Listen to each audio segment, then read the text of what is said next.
So if you could educate yourself a little more, you would know that. Okay. As well. I will educate myself. It's not fair. Don't ask me a question and then cut me off when I give you the answer. It's just obnoxious. It really is.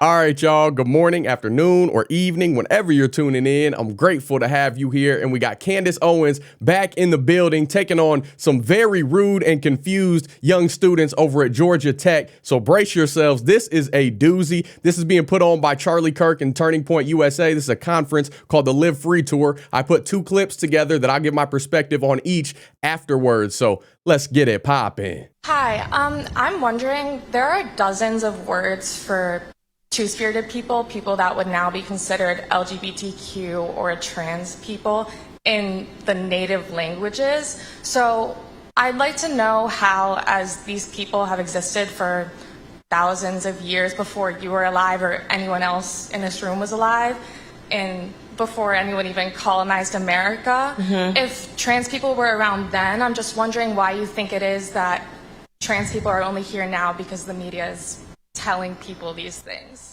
Well, do you think it's weird that I graduated with 0 trans people? Do you think, what do you think has contributed to the explosion of transgender people from the time that I was in high school? I'll ask you a question back. If this was just a natural thing, and I don't know what you're talking about with two-spirit people, is this like a Native American tribe, like high, smoking, and talking about your spirit? I'm asking you seriously, because when I think of Native American tribes talking about their spirits, I know that they used to smoke a lot, they used to do drugs, they also were cannibals who used to eat people, so I don't know if we should be taking our cues from cannibals. But I think can you that's explain kind to me of what ridiculous. two-spirit is in the history? There are people that would now be considered trans people, people that did not feel that they fit What the part, binary though? gender. Native Americans? I'm asking you. Yes, I'm telling you that not only in one Native American tribe, but in multiple tribes, there were dozens of terms that referred to people that would now be considered trans, and that was hundreds of years ago. So I'm just wondering why you think that people are only trans now because the media is telling them to be. Well, I told you, because of the proliferation. So you can't just go from having 0% to suddenly 25% Right, but what of I'm people. saying is that these people were around for thousands of years. Well, what you're saying is that some Native American tribes had people that would be considered trans today, People that something that we can't were fact trans. check because they're dead. It's right? historical knowledge. It's historical documented. knowledge that there were trans Native Americans. Yes. I really don't think that's historical knowledge. But here's what I'll look it up answer. then. I don't think that there were Well, I'm telling trans you that Native there Americans. were. I will educate myself on the trans Native Americans that were running around America. But here's what I'll say: Native Americans were also cannibals. Did you know that fact? Did you educate yourself on the All fact? Native Americans were So should cannibals? we just assume that it's natural for us to be eating humans because Native Americans were cannibals? I really think that don't apply to what I'm asking at all. It exactly applies to what you're asking. You're saying that you found a piece of historical knowledge, which I would genuinely love to fact check, that there were trans Do you want some Native names? Americans of their trans names. Yes. Lozen, Datese, Hastinkla, Oshtish, Wehwa. These were trans Native Americans. Yes. Okay. I think what you're saying is that they probably found some that they thought that they had different spirits, because we know that Native Americans were incredibly spiritual. There's no question about Are you that. not Which spiritual? You believe in God? I do believe in God. Yes. So That doesn't make me believe in trans people. That doesn't make me believe that you can switch your parts. I don't believe they were performing surgeries. And you can let me know, but I don't believe that in Native American history they were performing surgeries trying to switch their genitals because they thought that they were born in the wrong there were body. people that felt that they didn't belong in the binary genders that we have. Okay, so you're talking about somebody in the history of Native American history had a feeling that they were, and now you're saying that they're trans. I'm just saying, I don't think you're really addressing what I'm asking. I'm saying that I think I've addressed it like 20 times, and you're just not wanting to hear it because you want to believe that there were trans Native Americans that were chopping off their genitals. They weren't. But I'm, again, happy to educate myself and explore. Yeah. Maybe there was a Native American that was chopping off genitals. Happen to have, in my family, a Native American history, never heard of it, but I'm definitely happy to dive into it. I think what you're probably facing is a rewrite of history where they're taking something that was just an idea, of a spiritual idea, where people, and you see this today, who take ayahuasca, they have a trip, they go back, they say that they realize they were a man in a prior life. This is very common when people take drugs, which the Native Americans did, but again, they weren't chopping their off. So no, this is a different thing that we're dealing with here. Next question. Hello? Fact check, young lady. You can't intertwine Native American culture with postmodernist culture like we see today. That would be like trying to explain trigonometry to a classical age Greek philosopher. It just wouldn't make any sense, just like she didn't. If you smoke a lot of high, that's what I like to call drugs that these Native Americans consumed, all the stuff that they put in their systems, you may think a lot of things are true. Like you may think you're a bird that can fly, but you soon find out if you go to the top of the Sears Tower or the Burj Khalifa and you jump off that thing, you'll learn real quick that God made gravity undefeated. You cannot fly. Just because you perceive things a certain way doesn't make it true. Two genders, two spirits, not the same thing. You could believe that you have two spirits, that you're a man with a woman's characteristic or vice versa, but that doesn't change the fact that there still are only two genders, male, female. God created them Adam, Eve, not Adam, Steve, not Eve and Amelia. No matter what version of the Bible you're reading or aren't reading, that's exactly what it is. And for the record, there's no such thing as trans. It used to be called transvestite or cross-dressers or those people that walk with a little switch and a little flame and sugar in their tank. But there's no such thing as a transformation of somebody's biological gender. You can't change it. You can't swap out. You can chop off. You can make yourself a eunuch. You can do all that, but it'll never change the fact that God created all of us in his image to be male or female and honor the creator. That's what it is. And these people need to stop using these false labels for homosexuals is what it usually refers to. A man is dressing as a woman for whatever reason, wants to play pretend as the opposite sex, but still likes dudes. It just don't make no sense. It's all an abomination and it needs to be repented of just like all other sins in the world. These kids will have you fooled into believing that two-spirited meant that they thought that they were going to mutilate themselves or that they actually went through and castrated themselves as a man or swapped out parts. Like a lot of people nowadays get all hyped up to go chop things off and treat their body as a pawn shop and trying to change what the creator blessed them with. But that's not what it meant back then at all. And it was very rare in these tribes. Usually if a man felt like he had feminine traits or women characteristics or things like that, men would have been what a woman would have done at that time. They would have did basket weaving or pottery making. Or if a woman felt like a man, she might have been a healer or a doctor or a hunter, gone out, killed the game, brought it back to eat, things like that. But we see examples of that all the time in society today, and we don't label these people as two-spirited. Like we don't label women carpenters or lawyers or doctors as two-spirited because they get into a field that's, predominantly a male dominated field, or men that, are waiters or cooks or stay at home dads. That might be looked at as more feminine in some cases, but it's not two-spirited by any means. You got to keep that same standard. It is what it is. It has nothing to do with this transgender, false pride, sinful abomination expressed. Some men have female tendencies or characteristics, just like women. Some of them have masculine tendencies and characteristics. You got some girls out here with beards as luscious and full as mine, and some guys that are as clean shaven or smooth skin on the arms and legs as a baby's bottom. That could be by preference, or that could be because their hormones produce more hair in men or women. It just is what it is. Some people choose to rock that no shave November look all year round, or they also could have been born as what's called intersex, which is very rare even today at 1.7% of all births, where 0.5% of those cases still have clinically identifiable sexual or reproductive variations, which basically means a child could be born with a female trait as a boy or a male trait as a girl, but they're still going to be more dominant in that genetic code. There's still going to be either more male traits or more female traits, or what's called Klinefelter, where it's not all XX or XY, it could be XXY, but still doesn't change the fact that God at that time still formed that baby, still allowed that child to be born, and is going to bless that doctor and that parent to choose the best route, which he best sees fit as them being a male or a female moving forward, a little boy or little girl that evolves into a man or woman someday. It doesn't mean that there's this third, fourth gender, there's this spectrum of genders, none of that. There's still only two of them. XX is female, XY is male, and if there's a few XXY traits in there,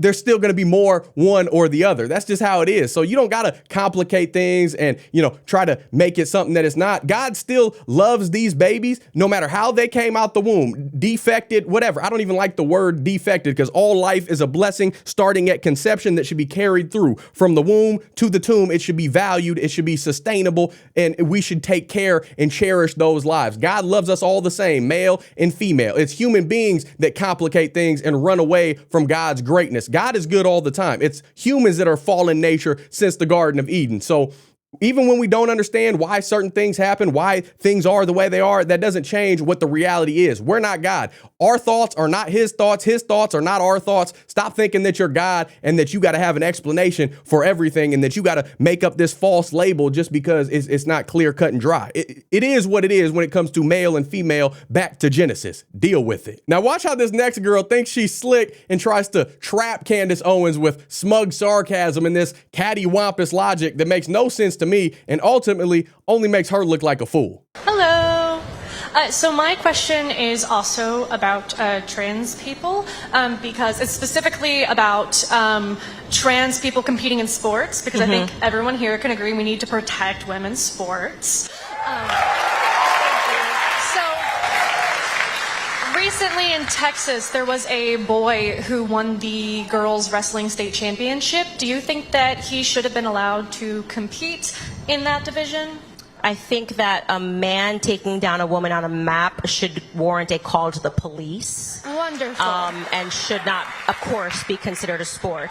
Because he was actually born female and forced to compete in that division despite being on HRT. I am so open to transgender people. Like, if they want to have their own division, go for it. I literally, in fact, I would love to watch it. So I actually would love to watch it. If you are opting in as a man, as a woman, to having a man take you down on a mat, that is totally fine for me. But what is unacceptable is that we have these divisions. This is for women, this is for men, and you have people that are allowing men to compete in these women's divisions and to obviously dominate because going back to biology, men, of course, are stronger than women. They are always going to be stronger and faster than women. It's like how Leah Thomas went from getting second place in a race as a man to winning the race. Yeah, it's completely unacceptable and it's fraudulent. And the people exactly going from second to first does not happen naturally. Yeah. And so I think Leah Thomas, the swimmer who came in second place in the as a man, that's right. Yeah, championships. yeah, and then he just switched his gender and suddenly was dominating. Went from second to first. As someone who competed in athletics in college and high school myself, no one ever goes from second place to first place. Okay, so if you, Leah Thomas was not in second place when he was competing with men. He absolutely was. If you look at the 2019 Ivy League championships, I literally that is not look true. At the statistics. Ivy League championships 2019 men's division in the 100 free for both the prelims and the finals. Okay, let me put it this way. Let's just maybe there was one race that he came in second place the in. Ivy League championships Fine. is one Okay, race. thumbs up. Riley Gaines, who has spoken about how she competed against Leah Thomas and it was not fair. Leah Thomas suddenly switching your gender, competing against women is not fair. I am open to Leah Thomas. You're going to say it's not fair. Don't ask me a question and then cut me off when I give you the answer. It's just obnoxious. It really is. I am open to Leah Thomas and every other trans person having their own category at the Olympics and allowing them to compete. That is absolutely fine. Having their own category at high school universities, at high schools, at universities, everywhere across the country and being able to compete. What I am not open to are biological men competing against women. If you want evidence that biological men will always defeat women, look no further than the actual Olympics and look at the time differences as it is when men are competing in a sprint versus women competing in a sprint, when men are competing in a throw versus when women are competing in a throw. If you don't want to acknowledge biological reality, I want you to lead the trans Olympics. I want you to be the person that establishes the trans events for people. Thank you for your question. There's more people behind you. Okay. I love that your solution is separate but equal. What? So we already have a what? Your solution is separate but equal? What are you talking about? We already have men and women divisions. So is that separate but equal? Next question. Ooh-wee. Candace is a boss. Every time I see her, that woman is dishing out facts and just speaking with common sense. It should just be basic level understanding that for whatever reason, these kids will not let it sink in through their thick skulls. They've been brainwashed into this liberal propaganda, and we just witnessed it. That girl tried real hard to mingle all that mumbo jumbo together to somehow get Candace to stumble and to contradict herself. And you just got to know who you're going up against. Candace Owens was just speaking on the facts, was just telling the truth. And you might win all the arguments in your own head by changing historical facts and remixing things and redefining terms as you go. But that stuff doesn't fly in the real world. There are things that are the way they are, that are accurate, that don't need changed. If it ain't broke, you don't need to fix it. And when it comes to men and women's sports, there's a NCAA and an NCAA women's for a reason. There's an NFL, there's an NBA, and there's a WNBA, and whatever I don't think women have their own football yet, but give it time. I'm sure that they will. But naturally born men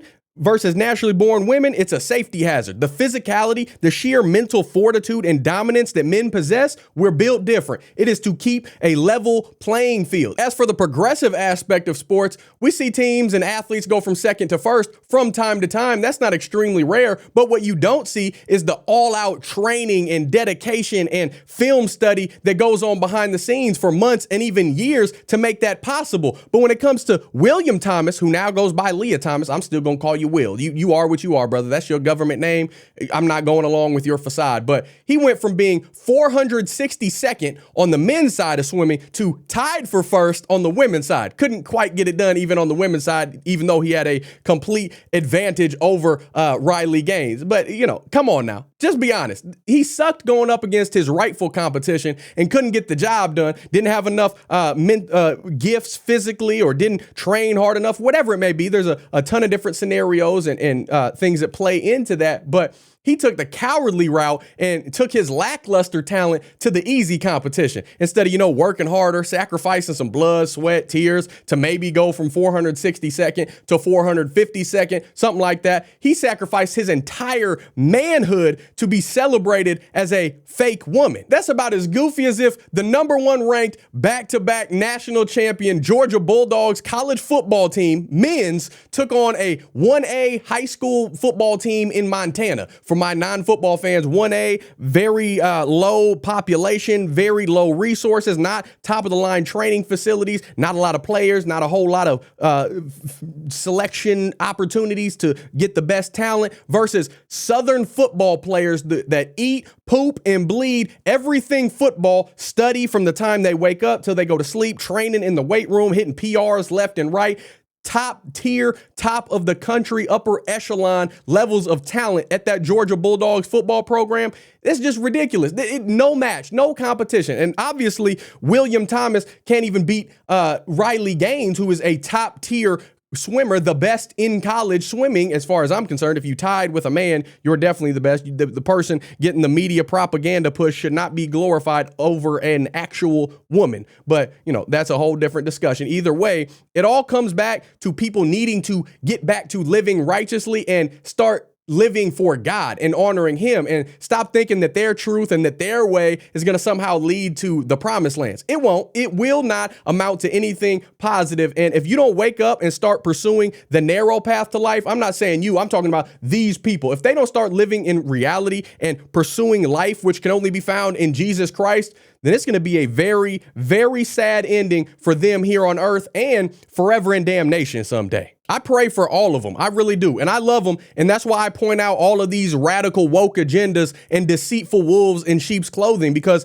education systems and social media and lots of these parents are falsely affirming and lying these kids right to hell in a handbasket. And I don't want to see that. That's why I judge righteously, like John 7 verse 24 tells us to do as Christians. If we know the truth, if we live righteously, we're called to guide others from being lost in their wicked ways into repentance, into pursuing life in Christ. And we got to continue to stand up for what we know is right, for living in reality, not catering to all these feelings and worrying about being canceled. No. Don't worry about being canceled. You can't cancel God. If you stand firm on the rock of Jesus Christ and spread the good news of that Bible, basic instructions before leaving earth, you're going to be just fine. God works everything out together for those that love and look to him. But what do y'all think about all this? Let me know down in the comments section. Let's keep this conversation rolling. Don't forget to hit that like button down below. Subscribe if you're not already. Ring that notification bell so you get notified anytime I post a new video. If you like what I'm doing over here and you want to show a little extra love and support, make sure you check out our website down below in the description section. That way you can get awesome shirts like you see me wearing in every single video, made by my beautiful wife. This design is the Isaiah 49 verse 25 one. We've got all different options, sizes, colors, variations that you or someone you know will love. Petite, extra small sizes to big and hefty. Make sure you go check those out. Outside of that, you can always donate to the channel by joining the Gibson family here on YouTube or on Patreon or buy me a coffee. All those links are down below as always. By no means do you have to do any of that. Just showing up and listening to my freckle face rant at you for a few minutes. I'm greatly appreciative. I love y'all. I'll be praying for you. Until next time, Godspeed. I'm gone.